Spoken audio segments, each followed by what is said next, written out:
They say, in a forgotten corner of the world, there was a small village where magic once lived. From above, it looked peaceful, fields shining with morning dew, streams singing through blossoms, and children running joyfully. But hidden beneath this simple beauty was a secret that would change one boy's life forever. In this village lived a poor farmer boy named Arin. Every morning, he carried water for his family, worked in the fields, and dreamed of a better life. Though his home was small and his hands always tired, his heart was full of hope, believing that someday, something extraordinary would find him. One warm morning, while Arin worked alone in the fields, his shovel struck something hard beneath the soil. He knelt down, brushed away the dirt, and froze. There, hidden under the earth, was an ancient clay pot, cracked, glowing faintly with golden light as if it carried the sun inside it. Arin's breath trembled. What could this be? Treasure? Magic? Or danger waiting to be awakened?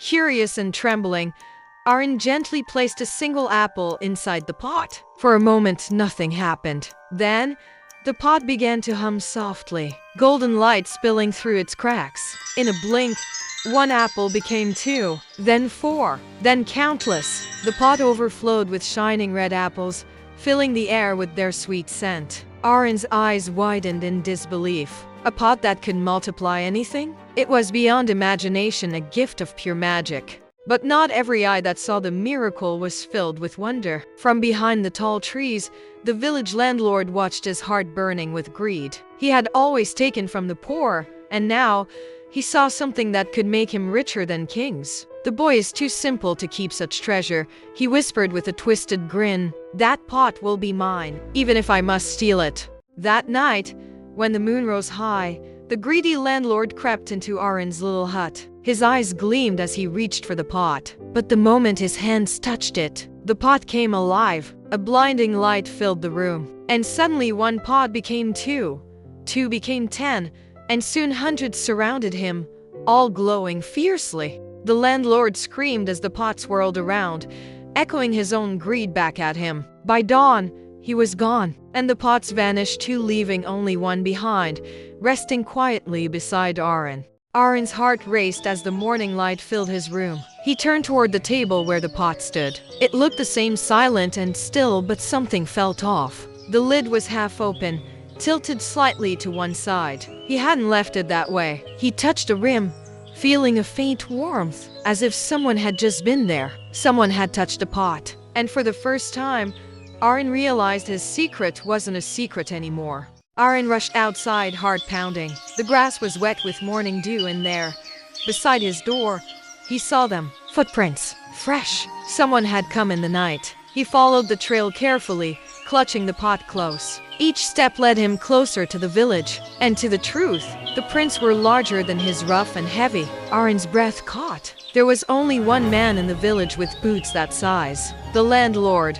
Arin followed the faint golden footprints until they stopped, right before the landlord's house. There he was, pale, shaking, eyes filled with fear. The same man who had mocked him now sat trembling under the morning sun. A faint shimmer floated near him, the last trace of the pot's magic. Arin understood then. The pot didn't just multiply things. It revealed what lived inside a person's heart. Greed had punished itself, and kindness had been spared. Silently, Arin turned back, his heart calm, carrying the pot of wonder and wisdom. Arin gazed at the pot, sunlight glinting on its rim. He had only one silver coin left, his last chance. With trembling hands, he placed it inside. A hush fell. Then the pot began to glow, golden light spilling into the air. More coins shimmered into existence, each one brighter than the last. Arin smiled softly this time, not with greed, but with gratitude. The magic had trusted him once more. With the coins he earned, Arin bought seeds, tools, and food for everyone in the village. Day by day, the dry land turned green again. Laughter and life returned to every home. And the pot, quiet and calm, watched as kindness bloomed where greed once lived. Arin's poverty had ended, but what truly filled his heart was joy. Because the greatest treasure of all is sharing what you have. If you enjoyed this story, don't forget to like, share, and subscribe for more magical journeys from WhimsyVision Storytimes.